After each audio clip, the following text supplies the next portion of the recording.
GM and welcome everyone to this very, very special fireside chat. As you know, we like to do it very intricate, very detailed, very interesting, as always, as we do at Blockchain India.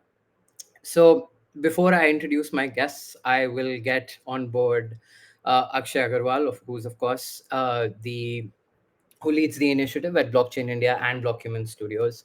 Prior to this, as I'm sure a lot of you are already aware at this point, he used to lead South Asia investments for the marquee Web3 fund Draper Dragon, and now manages Token Amigo, which is a token investment focused initiative that is being built out. So, Akshay, very welcome to the stage.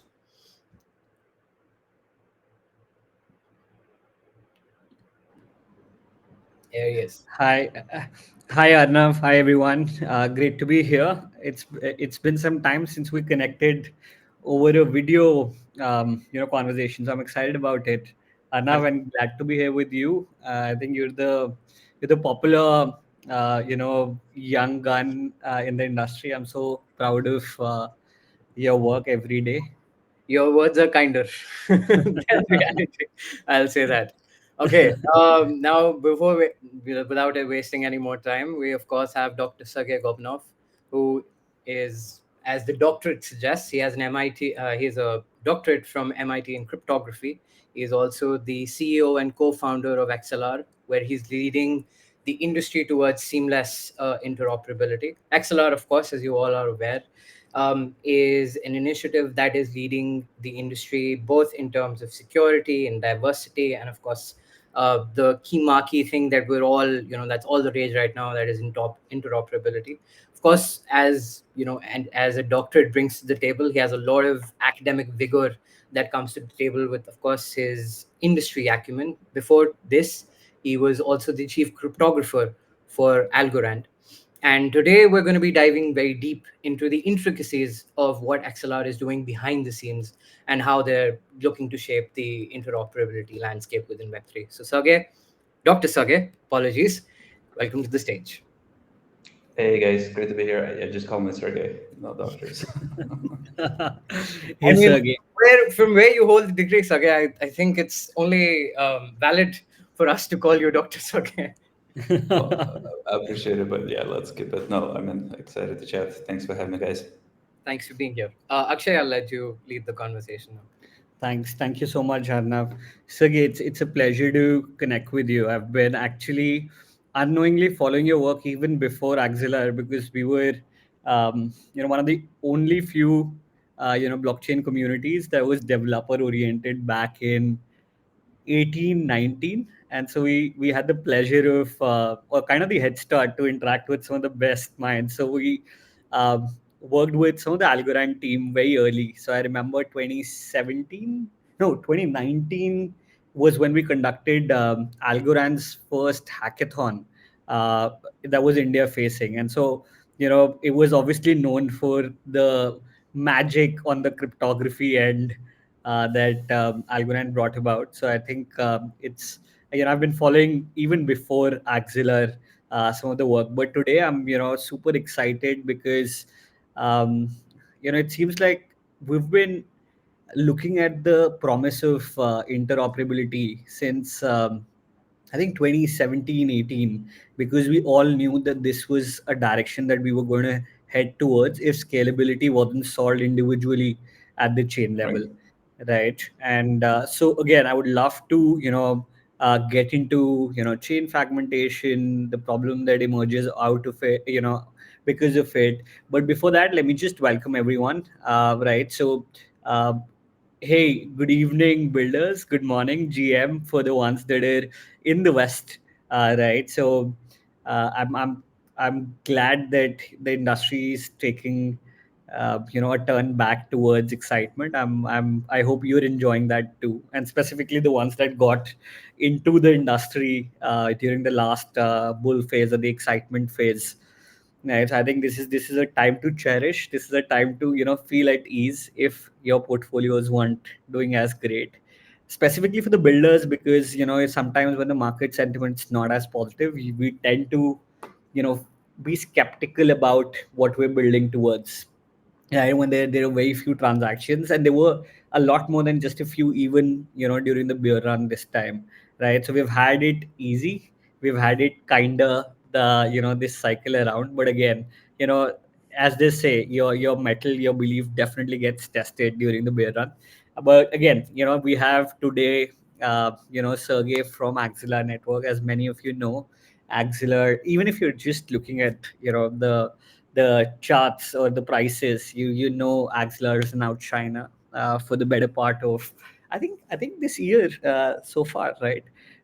Sergey, would love to talk about everything. I'm super excited learning about interchain token service, Axelar VM that's about to come. Today we had an amazing announcement. I'll let you also talk about the connection points to what I call is the mothership, right? With that being the base of where Web3 started from, right? Or crypto, or decentralization quest started from for most of the industry, right? But again, Sergey, I would love for you to quickly, share, you know, a few things that made you start in the industry, but also, a little bit deeper into why you stuck around, because it's been a while that you're here, and given that you're so deep in the industry, I'm sure if you're spending time, there's a lot of value. So, would love to learn about your motivations. Yeah, I mean, I think in general,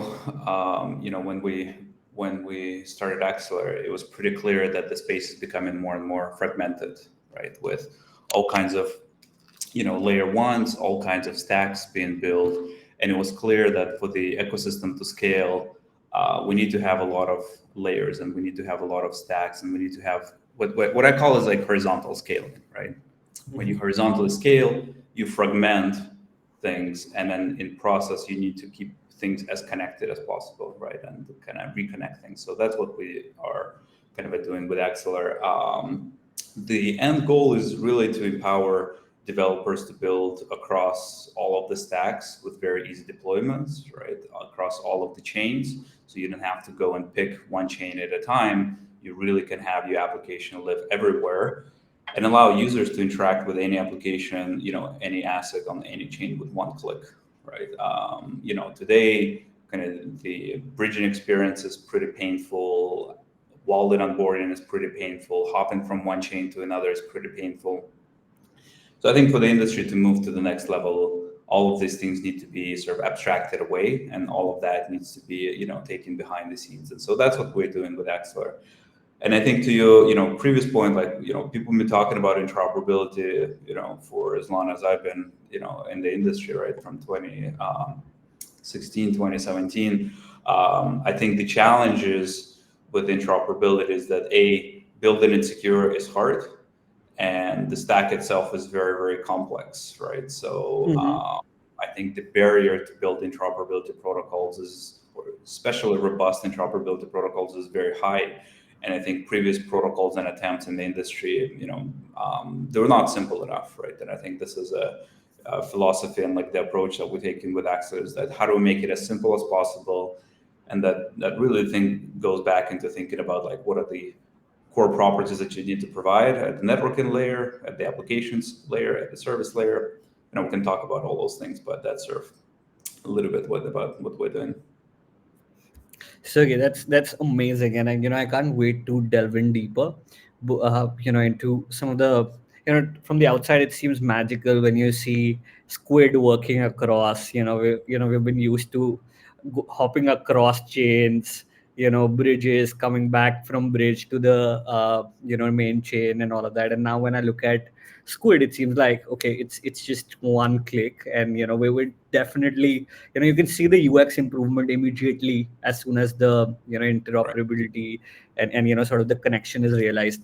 But Sergey, I want to also share with you that a lot of our um, audience is comprised of builders, right? We started from a direction from India where we wanted to make sure that we're not late to the product wave, right? Because I mean, we're not late to the protocol wave as we were in the product wave. So just to share, I know you may already know a lot about Bangalore and some of the things that have come out of there, but one thing that has sort of characterized early innovation in India is that innovation was actually in the services domain, right? So we were actually, for predominantly the internet age, we were looking at serving as from behind the scenes, enabling from a service aspect, a lot of the software building, right? And as we had our early successes, and with just the last 3 or 4 years, we've had 100 unicorns from India, and so the ambition obviously has been growing. 2016, which was when I had just come back from the Valley, I was looking at, the Valley, San Francisco was buzzing about Bitcoin at that time. And when I'd come back, I could just see a couple of exchanges from India, and there was no talk about blockchain as a technology at all, right? So we started from the perspective of how do we start early, and so our roots are very into how do we go after value, how do we serve genuine use cases, right?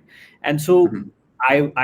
got I came across to your very first blog post, or the earliest one that we could come across to on Medium, which shared about your first time you ventured in, and you shared your skepticism about starting ventures from the back of or from a siloed environment, sitting out of your desks, right? And some of your early learnings would be very relevant to all of our participants or Mhm. community members. What would be your advice? Because some of us have seen successes very close but not yet started specifically in the Web3 space. Yeah, would love to hear on that. I mean, I think in some sense, Web3 is like the easiest category to enter because it's so global, right? Uh-huh. And you can just build without asking for permission anybody, right? So I think, the opportunity is there. I think the barrier to entry is simple. Building smart contracts, you can learn how to do that, right, by yourself. Like there's a lot of tutorials online, there's a lot of content online. You have to be mindful of the security, but it's not it's all possible. I would say, yeah, like back to what I was saying, in early companies. I think just start to build something and then talking to the potential customers, potential users of your product, and then iterating on that is very, very important, right? I think the challenging part is that in the early days, you're building something, you don't quite have it ready. You're talking to the people, they're like, may either nod and say, this is all good, like build it and I'll kind of use it. You don't quite have it been built yet. You might build it and they might not use it. So I would say my biggest advice is to learn how to build sort of intuition, right, between the vision that you want to present and what customers ask, right? I think there's two philosophies. There is the one extreme philosophy, which is like do everything that the customer tells you, right? Like, somebody asked me, shouldn't I be doing this? And then there's another philosophy of like, I'm so awesome, I'm just gonna, be the visionary and I'm gonna create products and everybody will come and use them, right? I don't think either extreme is good. I think you want to be somewhere in the middle. And the reason is that because customers are not thinking about what the future needs to look like a year or two or three from now. Okay. You are building a company, you're building a product. In some sense, the reason you're doing it is because you want to influence and change the behavior. Okay. And you change the behavior not by, patch features, not by incremental additions. You really build innovation from the ground up when you have a certain vision of how the behavior of the people, the users, developers needs to change. So you need to have that very strongly. But again, back to the point, you can't do that in isolation. Right? You don't want to say that this amazing system go, and or amazing product and everybody will come. you want to, in parallel, get feedback. You want to think about distribution channels. You want to think about how easy it's going to be to integrate your products. You want to think about how many people are going to be able to realistically try your product on day 1, on day 30, on day 90, and then you kind of iterate from there.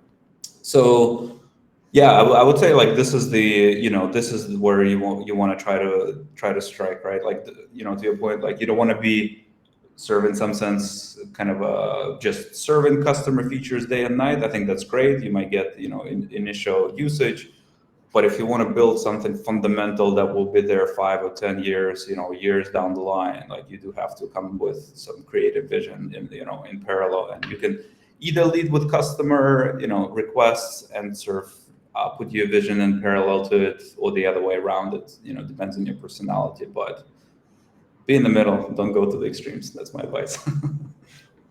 That's very relevant, and in fact, this also, we're able to easily talk about these things now because we're getting closer to the user stack also, right? We're not still where we used to be, and I think interoperability has a huge reason to play because I think things are, we're talking about chain abstraction today, right? That's one of the UI UX things that we're definitely thinking on, or trying to grasp our heads around.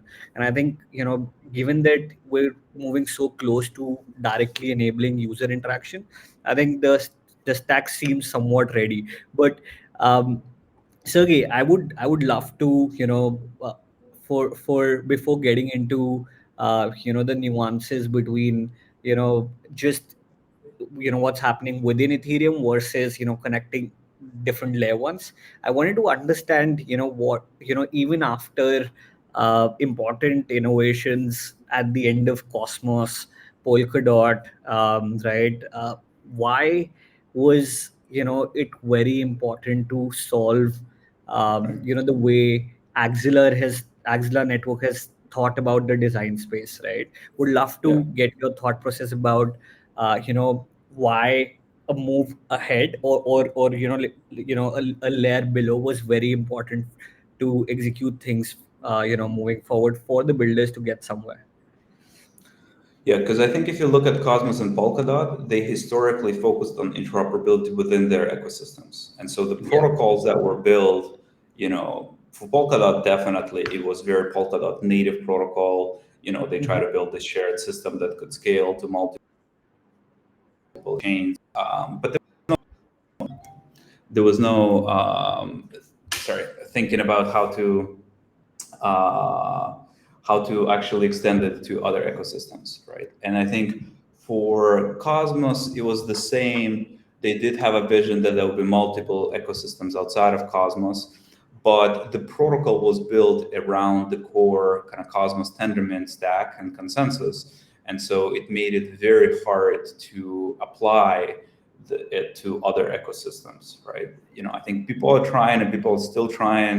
There are very few connections outside of Cosmos that are being made today because the stack is so hard to use, right? So I think the trade-off between security and barrier to entry needs to be there, right? And in the case of, I think, Cosmos protocol, it didn't really expand outside of Cosmos for that reason. Frankly, I looked at the protocol back in 2017 when we tried to connect, Algorand, and it was clear that we would have to either modify, pretty much all of our consensus, right, or just spend like 2 years building this protocol, and you have to keep on doing it in a pairwise way to all the other ecosystems, right? So it's very hard to scale. So this is what we try to do with Axelar, is like take a independent look, but not try to have our own like layer one sort of stack that we want to push, and instead build the protocol to work agnostically of the stacks themselves, right, and layer ones themselves. And so what that does is that it decouples interoperability from the layers and allows innovation to happen in parallel of both sides independently through just regular plug and play connectivity, right? And I think that's very important in our phase of the ecosystem where layer one still need to develop, they still need to mature, they're getting there, but there's still a lot of work, experimentation being done. interoperability stack, for sure, still a lot of work needs to be done, and improved along the years. And so how do you allow both to continue innovating while still having some connectivity tissue, and this is really the approach for interoperability that you have to choose, which is a plug and play approach, right? And I think that has been core to what we've been doing at Axelar. It's very simple integration, plug and play approach, continue innovating with different security models, could allow layer ones to continue innovating on their stack without kind of dependency. Got it. And so when you look at, just the sheer amount of excitement that has been for the Ethereum ecosystem, and I know that the excitement has been trickling across, and now it's been some time that's been happening, but still, in the smart contracts race, Ethereum has such a large share, and we see that excitement going to a different level altogether with roll-ups and sort of fragmentation across these roll-ups as well, right? And so when we look at the problem of liquidity fragmentation, do you see Axelar network playing a role within Ethereum, and as well as across layer ones as well? Like, is it a solution for both? Yeah, we want to make sure we can connect anything, right, that wants to be connected. So we are seeing a lot of activity and traffic across layer twos, right? We'll connect all the major layer twos. There's a huge backlog of chains that want to continue connecting, with the Axelar protocol. I think across, layer ones, definitely we're seeing a lot of traffic. So yeah, I think, again, like back to the philosophy, like we try to make the stack as easy to connect, as frictionless to connect as possible, and let the traffic go from there, right? And where the usage and like applications come, the time will serve show. So yeah, I think all of those things are possible through the Axelar stack. Absolutely, and let's zoom out a bit, and we'll definitely look into this again. But the idea is some of our folks are also new to building, right? They've been in the space, they've been trading for a while. They're trying to understand where does the latest Web3 trends sort of allow them to come in, right? So Right. for for from an excitement perspective, right? And we Right. just saw a major color theme change on the website. I like the new orange being included. That definitely pushes some sort of the maxis of the Bitcoin ecosystem Mhm. now are definitely going to find it kinder, right, Sergey? But would love to understand from you, how excited are you about some key trends that are coming about, and which ones Yeah. were those, specifically from an Axelar perspective? Yeah, I think from Axelar, the exciting part that we're doing is we're, kind of adding the virtual machine to the Axelar network, again, with the purpose of making it easier and lowering the entry to integrate your own chain, right, or your own Mm-hmm. stacked protocol. Mm-hmm. And that also, in parallel opens up other, use cases, like you can push your application state from Axelar to all the chains in under 10 seconds. So it's really kind of a powerful to have what I call as a programmability at the interoperability stack, right, itself. And yeah, I think there is a general, now if you take a step back, there's a general trend in the industry to figure out how do you build chain agnostic applications, right? So I think, you mentioned, but there's a lot of kind of a buzzwords that all mean the same thing. There is like cross-chain defense, there is chain abstraction, there is, sort of interoperability. Then there's, like the aggregation layer, shared sequencers, like a lot of those things are really all trying to do the same things, which is solve fragmentation and connect things. So, like they're all for the, kind of doing similar things, maybe with slightly different approaches. I think from a developer perspective, what you should think about is that how do you change your application, right? Or how do you build your application so that you can scale it across the ecosystems faster than anyone else can. Okay, and that's what will give you, competitive advantage down the line. So, as an example, suppose you're building today something on Ethereum, right? But tomorrow, Base launches, or Binance launches their L2, right? Or someone else launches. You don't want to be scrambling and thinking, how do I redeploy my application? How do I, do I need to wrap my token? How do I get my users that interacted with my application to be able to access this on a different chain? You want to go and have a one-click deployment, push your application there, make sure it's really the same application, right? That doesn't fragment the user experience in any shape and form. And so I think this is the important part, is figuring out how do you, change your application from day one, from the ground up, to allow these types of chain agnostic experiences and to scale as needed, for your usage, for your users, right? And I think that's the exciting part. You can look at all these kind of keywords that we mentioned. Many of them kind of refer to the same thing. And we certainly have a lot of kind of materials around Axelar, around the stack that we're building, and use cases that you can start thinking about how do you, build kind of a next generation of applications. Absolutely, and Sergey, we did see, if you see on the L2 side, Polygon's had a major impact within the Ethereum ecosystem. And the way I look at it from the Eastern side, is affordability is also an important aspect, right? When you look at transactions within Polygon, and I think now there's a lot of changes that are happening, even within their core, right?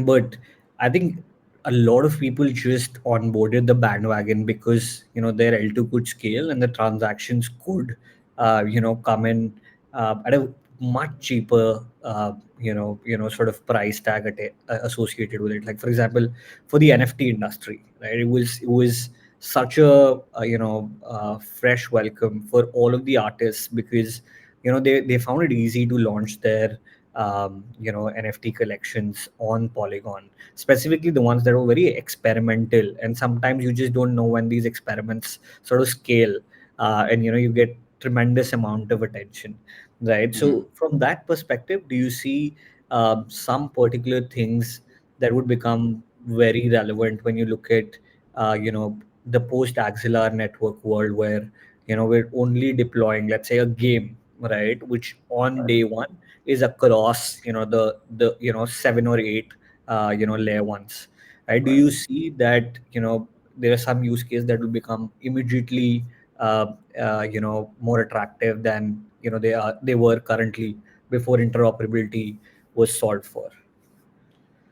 Yeah, I mean, I think in general, I view it as any use case that has a product market fit should be chain agnostic to Uh-huh. minimize risks for your application, Uh-huh. right? And essentially, what happens is that if you have a use case, you build on a particular chain, you are in some sense dependent on the success of that ecosystem, unless it's chain agnostic, right? So, Mm-hmm.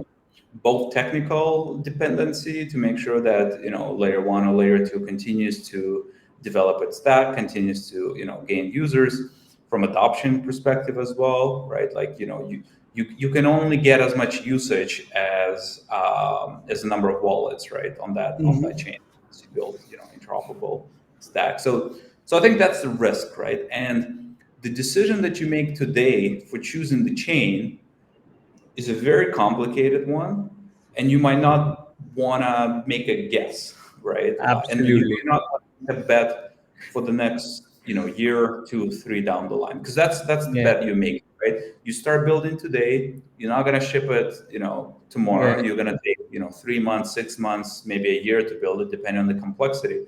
And by that point, that other chain or ecosystem that you've been building around might look very, very different, right? So I would say that's the biggest risk, right? Like, yes, definitely there are, functionalities that are possible cross chain, but it's the risk to be locked into one vendor, one, ecosystem that you want to minimize as you're building. Um, but there are kind of a functionalities that I think are possible cross chain that you would not be able to do otherwise. So here's an example. I think there's a lot of kind of high throughput chains that, let's say like Solana, Sui, right, that are optimizing for very, very high throughput, very, very low cost. You can't do those types of things with EVM stacks today, right? But you can do it on some of those chains. There are some chains that are optimizing for privacy, right? So you can have like shielded or encrypted transactions. So how do you sort of build your application that maybe needs one of those properties of the underlying chain badly? But again, you don't want to build, your whole ecosystem around the users there. You want to make sure all of the Web3 users can access your application. Right?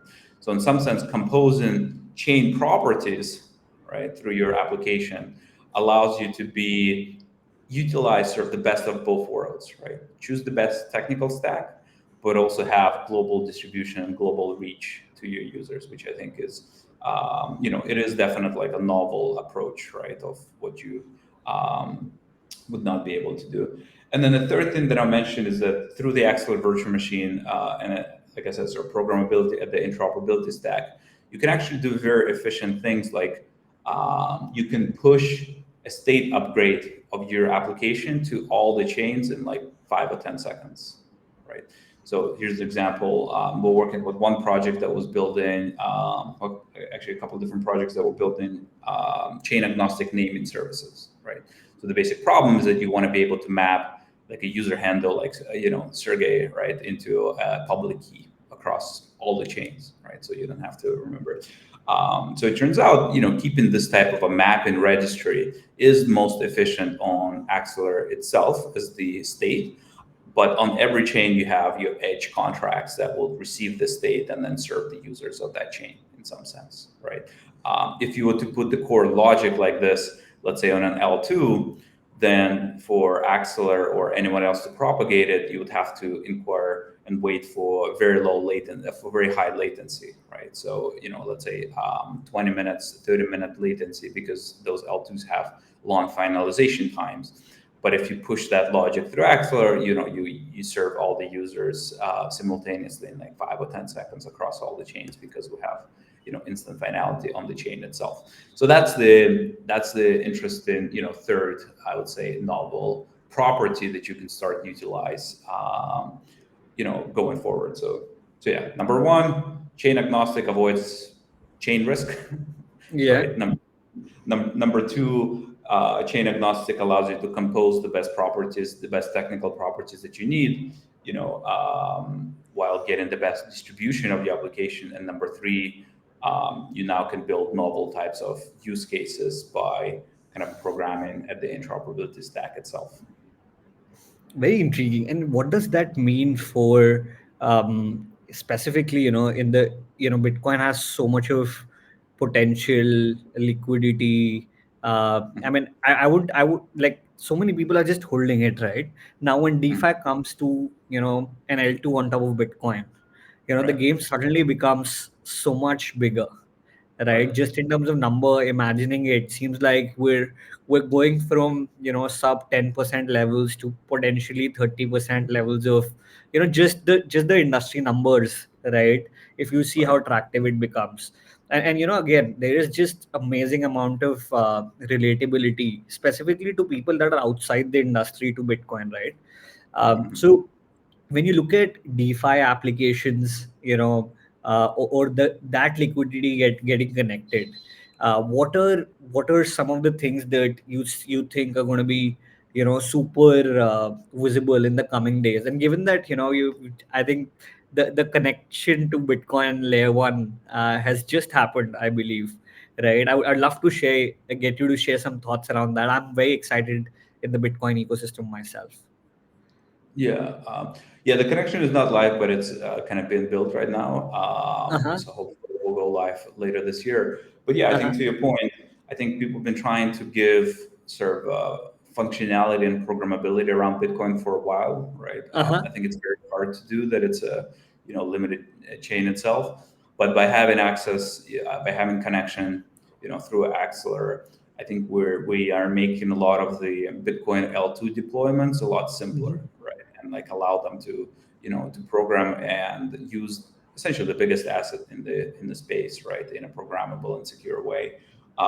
So just to give you a little bit more concrete example, most of the Bitcoin L2s, the way they operate is that there's a programming environment, but there's also like a bridge component to the Bitcoin itself, right? And I think building that bridge component is frankly the hard part, right? Making sure that's both secure, but also, easy to use for developers. And I think by having this connection through Axelar, this Bitcoin L2s can essentially connect to the Axelar directly, right? And then be able to use the asset, have the users, from Bitcoin deposit into the application, withdraw directly from their applications without having to like bridge back and forth, and without having to build their bridge. So it gives them a much faster go-to-market opportunity. So I'm pretty excited, for all the Bitcoin L2s. I think we've been talking about them, for a while.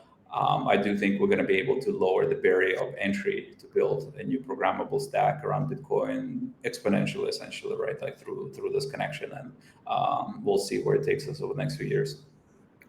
Yeah, and Sergey, do you think that a lot of people that are going to now become more active in the space in, let's say, another 18 months will take all of these innovations for granted? Like they would never like see the world that we witnessed before this was solved for, right? It's such a starkly different kind of an experience. Yeah. I mean, like, to me, if 2 years from now we're still talking about chains, we're okay. So I think we need to stop talking about chains. We need to start thinking about more use cases. Like to your point, like hopefully the infrastructure is getting there, right? It is going to be good enough. There's definitely enough of block space for you to build across the ecosystems. You have to think about simpler user experiences. You have to simpler onboardings. So by the way, another interesting opportunity I think for everybody, and I think we're going to enable that through the virtual machine as well, is be able to seamlessly interact between Web2 stacks and Web3 stacks, right? So imagine, like most of the applications, maybe not most, well, definitely today, most applications don't live on chain. In the future, maybe it'll be some hybrid, some live on chain, some live off chain. You certainly will not be able to put everything on chain in the near term future, especially some more complicated workloads. So yeah, you're going to have this interaction between off chain and on chain worlds.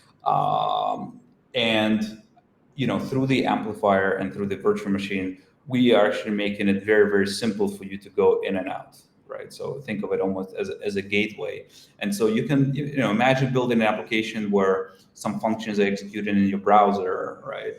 Or on your local device, maybe you compute authentication or like a zero knowledge proof from it, and then you relay that information to a smart contract across all the chains. Smart contract maybe is used for provenance, verifiability, but not kind of auxiliary functionality. So I think that's going to be a really powerful model, right?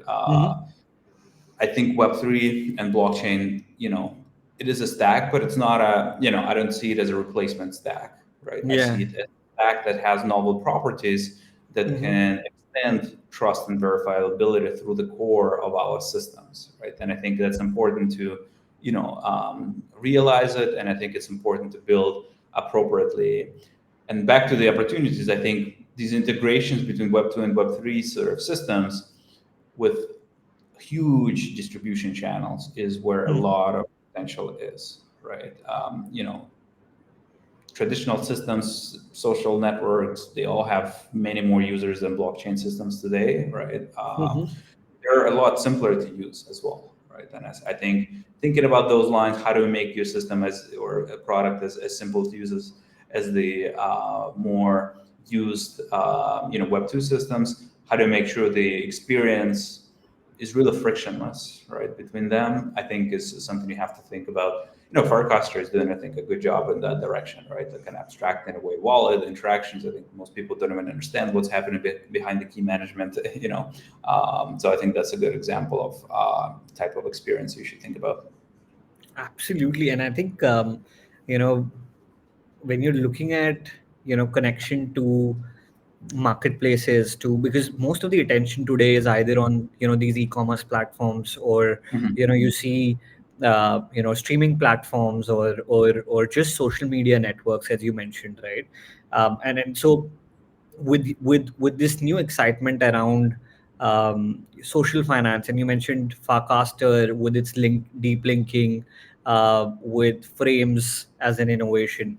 Do you see that there is some particular excitement around on the social finance side that Axelar as a network is going to enable immediately? Because I'm not sure if I've seen, and this is new anyway, right? On the social networking side for us. But is there something that's already been brewing from the ecosystem? So there's been a couple projects actually, building sort of frames around the Axelar product. So as an example, you want to be able to do, I guess, like swaps from within your Uh-huh. social media, right? Hmm. Sort of chain agnostic, or have payments that are sort of chain agnostic and receive that. You can't do that Tipping, today. even tipping as a use case. Yeah, exactly, right. Like Tippin, I think those integrations. I think we have seen a couple projects build those types of frames. If folks are interested in doing something like that, we're happy to find a way to kind of support, right, and maybe give some grants along the way. So I think that's definitely an exciting opportunity. I think beyond it, I think things like global identity, right? I think are Hmm. very important. Identity that you can use across Web 2 and Web 3 systems, identity that's privacy preserving, identity that you can take yourself and kind of go everywhere. I think is a very important use case in the or important building block, right, Absolutely. for these decentralized kind of social systems as well.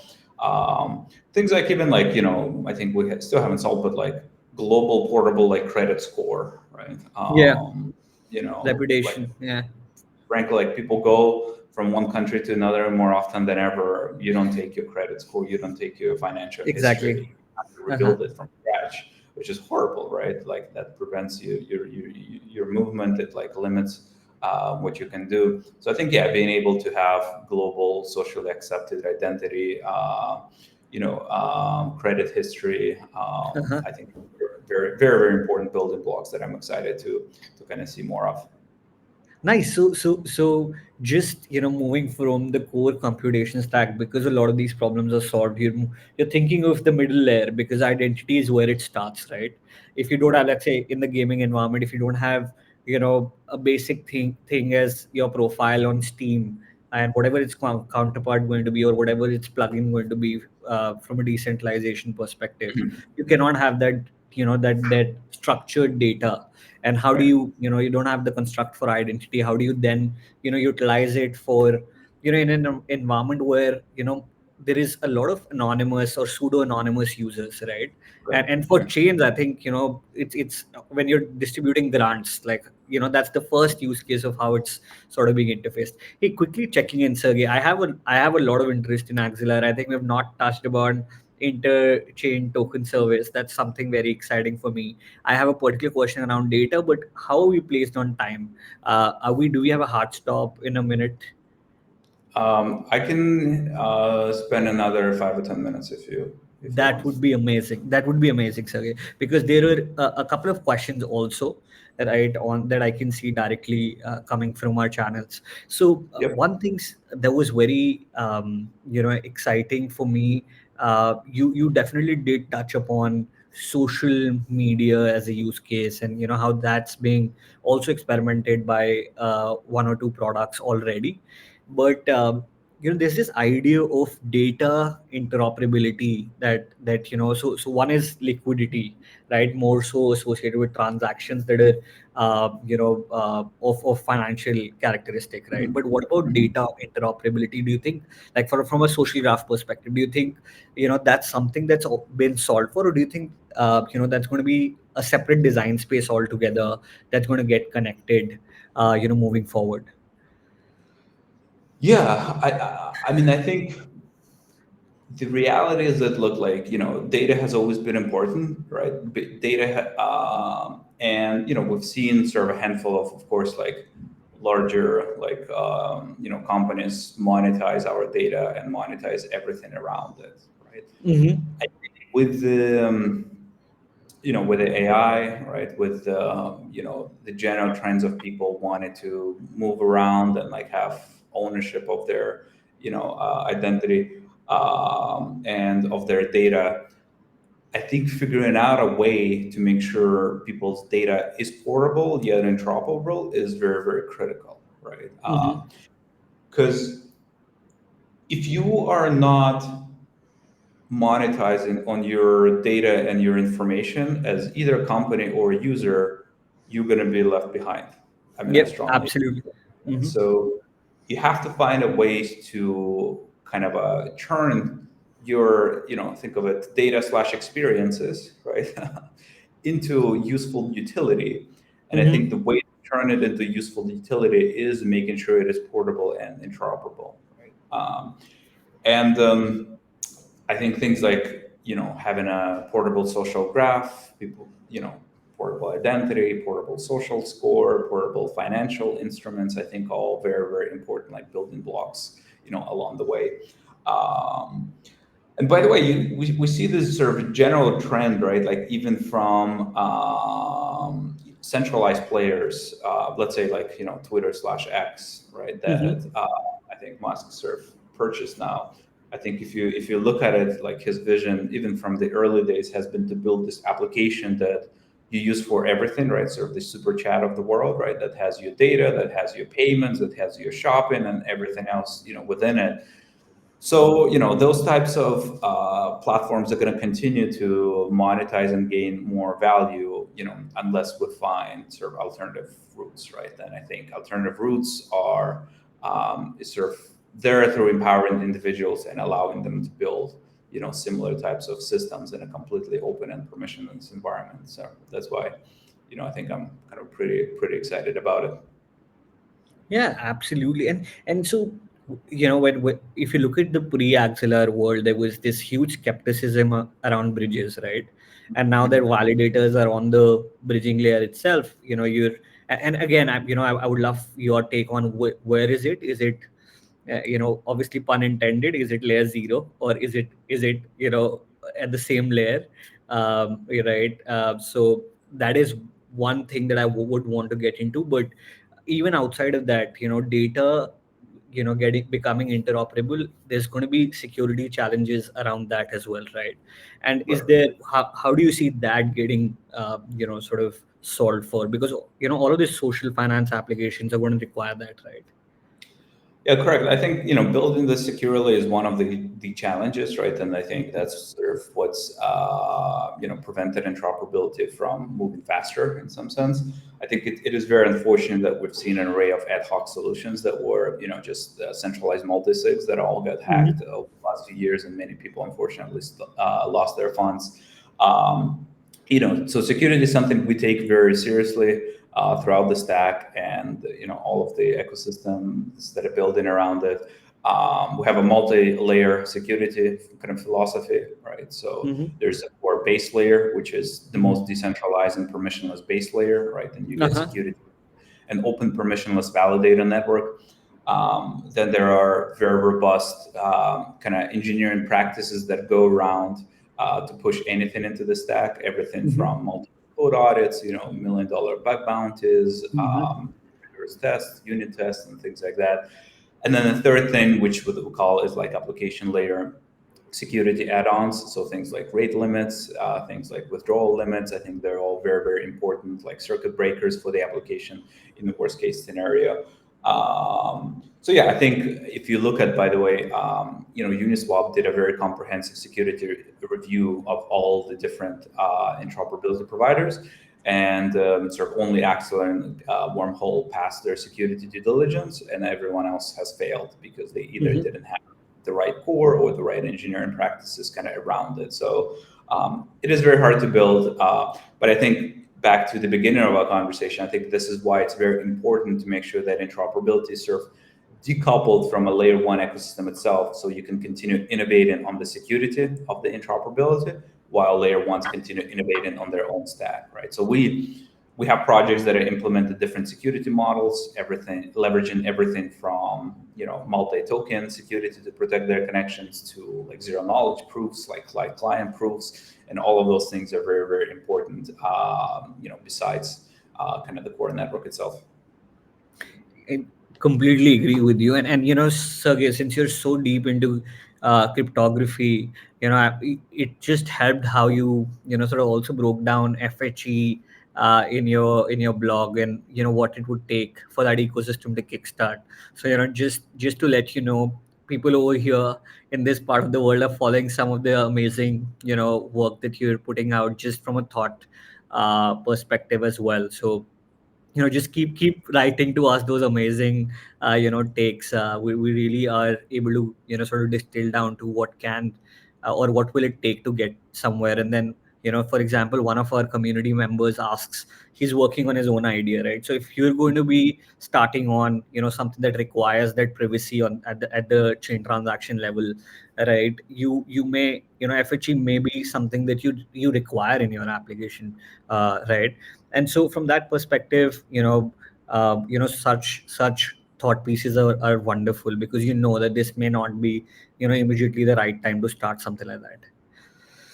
Yeah, no, appreciate it. I mean, like, look, like I think we are excited to see people build, and solve their real kind of a problem. So if there is anything ever, kind of the builders need, feel free to like even DM me on Twitter. My DMs are open. Happy to figure out, ways to provide support, whether or not it's sort of financial grants or just technical, advice and support. I'm happy to.